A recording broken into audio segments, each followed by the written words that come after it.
Grandma's house was a study of crystalline glass and contained 1,153 unicorns. I knew because I counted one drizzly, dreary Thanksgiving when we were inside waiting for the world's slowest turkey to brown.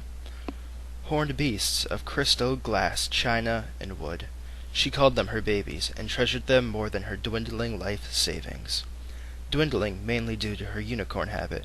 You wouldn't believe the prices of these things from Franklin Mint. Whenever we'd come over, she'd sit me down and show me her favorites. She had a lot of favorites. That was fine and tolerable when we lived an hour away and saw her once a year. Over the river and through the woods and all that. But we were living with her. In her museum-like house. Surrounded by unicorns. I suppose my story isn't unique. After all, half of marriages end in divorce, or so they say. Maybe I should count my blessings that Mom and Dad stuck it out as long as they did. Still, having to vacate our uber-hit Black Bay Boston brownstone, leave my private school and my friends behind, and move on to Unicorn Land, all in the middle of my sophomore year, was a bit much. But I had no choice. Mom and Dad weren't speaking, unless they were yelling.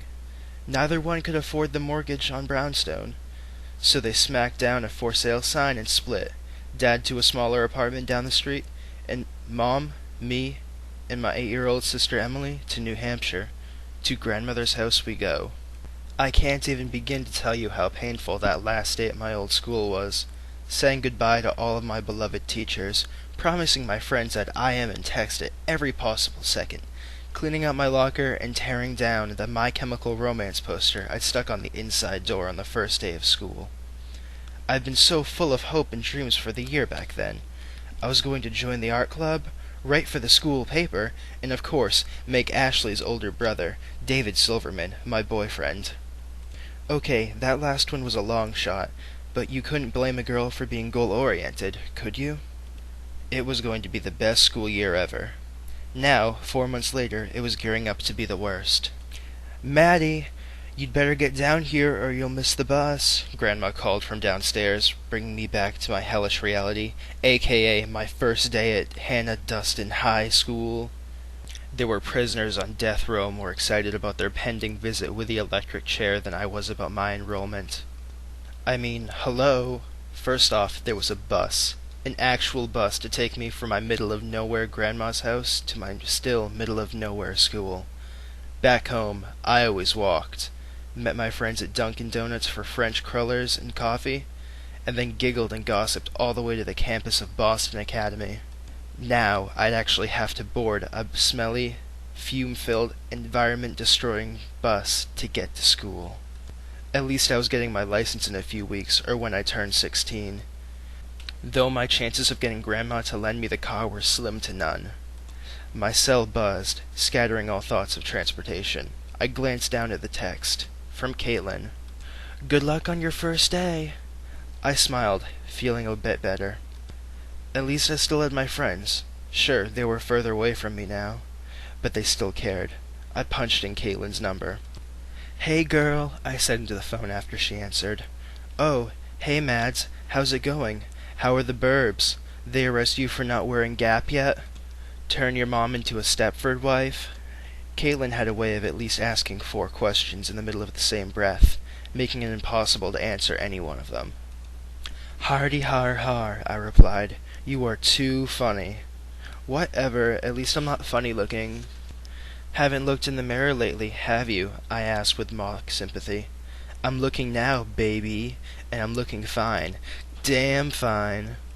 I grinned, picturing my best friend dancing in front of the mirror as she was known to do, flaunting all that God has given her, for anyone who cared to look. Caitlin was born without an insecurity gene. She dyed her hair pink and pierced her own nose in the 7th grade. Her mother was totally cool with it too, saying that girls needed to express themselves early in life so they could blossom into healthy, self-sufficient women who didn't need a man to complete them. Caitlin's mother was also divorced, after her husband ran off to Vegas with her secretary. Some believed she was still a bit bitter about the whole thing. Maybe my divorced mom would now let me explore the manic panic hair color rainbow now too. It would be so cool to get some pink streaks in my hair. One time, Caitlin and I went to Harvard Square after school and got the clip-on kind. Mom nearly had a heart attack until she found out they weren't real. "Madeline," Grandma again, this time sounding more insistent. I groaned. "Sorry, Kates. Gotta run before Grandma has kittens and starts sneezing to death." "Okay, no prob," Caitlin said. "Good luck today. I hope you meet tons of uber cool rock girls and sexy, sexy boys." "I'll settle for anyone not openly worshipping the gods of Aberzombie," I replied with a laugh. "I'll miss you guys. Don't have too much fun without me." "Wouldn't dream of it. We'll mourn you all day and fast in your honor at lunchtime. Unless they're serving pizza, of course. If they're serving pizza, consider yourself gone and forgotten." "Fair enough. I'll call you after school to let you know how it went." "Cool. Later, Gator." I pressed end, grabbed my hoodie, and vacated the Pepto-Bismol-colored, unicorn-themed bedroom Grandma had stuck me in. Pretty nauseating, let me tell you, though I couldn't exactly complain. After all, originally she wanted me to share it with Emily. I think I would have stabbed myself with a unicorn horn if I had to bunk up with my little sis. Luckily for me, Emily wasn't so keen on the idea either and used her big mouth to voice her displeasure. Repeatedly. So Grandma cleaned out her sewing room and declared it Emily's. Kid had a gift for getting exactly what she wanted. I envied her for that. I started down the shag-carpeted stairs and found Grandma sitting in the unicorn-infested living room below, a sentry guarding the pathway to freedom. And let's just say her stern, disapproving look could have been picked up by a satellite. I glanced around for Mom, but she was nowhere to be found. Must have already left for work. Not good. I bit my lower lip, knowing exactly what was coming before the woman even opened her mouth. "You're wearing that to school?" Yes." I couldn't really think of anything else to say. I prayed I was wrong about Mom being at work and that she'd suddenly come around the corner and assure Grandma that my look was perfectly acceptable for the 21st century teen. But no luck. Okay, fine. Maybe I should have dressed a tad more conservative. We were in the suburbs, after all. But the image was everything in high school, and I felt that I needed to make the appropriate "this is who I am" statement from day one to attract the right friends. Sad, but true. So I donned a short plaid skirt, paired with Doc Marten boots and a zip-up hoodie over my Puka the Gobbling Cat baby doll tee.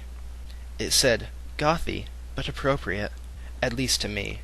Grandma was obviously getting a different message as she fanned herself with a wrinkly hand, shaking her head in disbelief. Eesh. You'd have thought I'd come downstairs in Britney Spears' last Video Music Award outfit. "Madeline Ann, you look like a dead prostitute," she declared. I opened my mouth to defend and retort, but reluctantly closed it again. We'd been drilled by Mom since day one not to talk back to Grandma. After all, she's so nice to let us live with her here. We need to respect her and her rules. "I don't know what kind of get-up you wore back in that city," Grandma said, spitting out the word city as if it were poison. "But you'll find kids in Farmingdale don't dress like that."